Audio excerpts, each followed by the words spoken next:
A recent study from the CDC shows drowning deaths are on the rise here in the United States. A recent study shows that drowning deaths have increased. More than 4,500 Americans have drowned each year from 2020 to 2022. Now, that's compared to about 4,000 drowning deaths back in 2019. World champion swimmer and four-time Olympic gold medalist Cullen Jones is hoping to bring those numbers down. He's made it his mission to spread the important message of water safety and drowning prevention after having his own near-death experience as a child.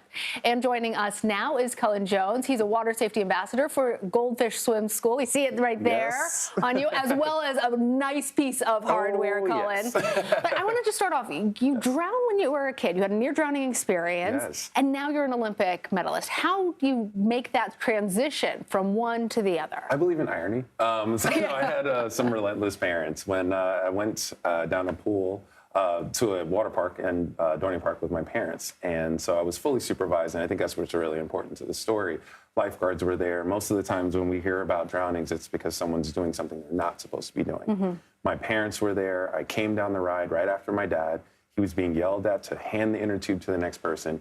He didn't see me hit the water and go underwater, and I had never had swim lessons. You know, theatrical things that they show, it happens so quickly, and it's quiet, it's silent. Once I went under, I wasn't coming back up. I had to be resuscitated, and they say a child can have brain damage after being underwater for 30 seconds, and I was under for much longer than that.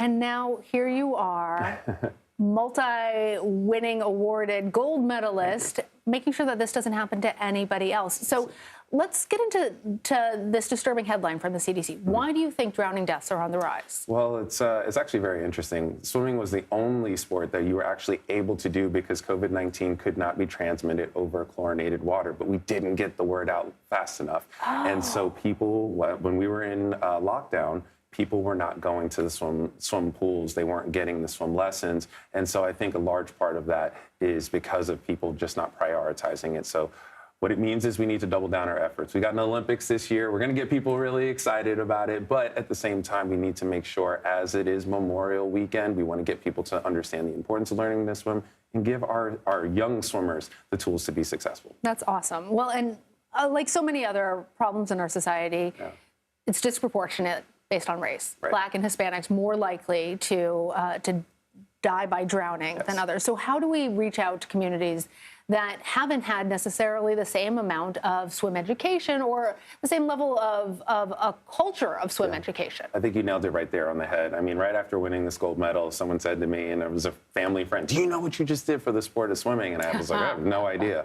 But you're right, nearly over 5 times more likely, especially for Black Americans, to drown than any other race. And then I started looking at family members that made fun of me for wearing Speedos, and then I came home with this, and they're like, "How's swimming going?" Oh, yeah, narrative changed completely.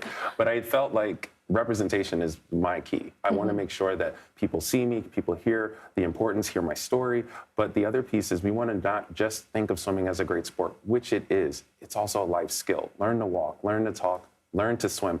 Then learn to ride a bike. We want you to learn to swim. I like that framing of it. It's a necessary life skill because you never know what's going to happen in this world. Exactly. So you're an ambassador for the Goldfish Swim School. Yes. Share with our viewers some important tips for keeping themselves and the little ones, especially that they're looking after, safe. As we said, it's International Water Safety Month here in May, and we have the Safer Swimmer Pledge with Goldfish Swim Schools. And the biggest thing is when you sign up for the pledge, you actually are helping not only whoever you're getting the pledge for, but you're also working with USA Swimming Foundation to help other families in underserved communities to get swim lessons. So some of the things we want people to recognize is never swim alone. You want to make sure that you have someone there. We want to make sure that you have a designated adult, someone that's not being distracted, no phones, no nothing like that. Because as I told you my story, there weren't phones back then. We didn't have cell phones all the time. We weren't getting pinged. But now that is a real factor. So we want to make sure people have life jackets. They're paying attention, never swimming alone. And if someone is actually in duress, you want to throw something to them for them to grab onto, not jump in yourself. Because when you are in that fight or flight, you will pull anyone down. So we want to make sure that they understand to go find help. Important tips. I said little ones, but it's never too late for somebody to learn. All right, world champion swimmer, Cullen Jones, thank you. Thank you.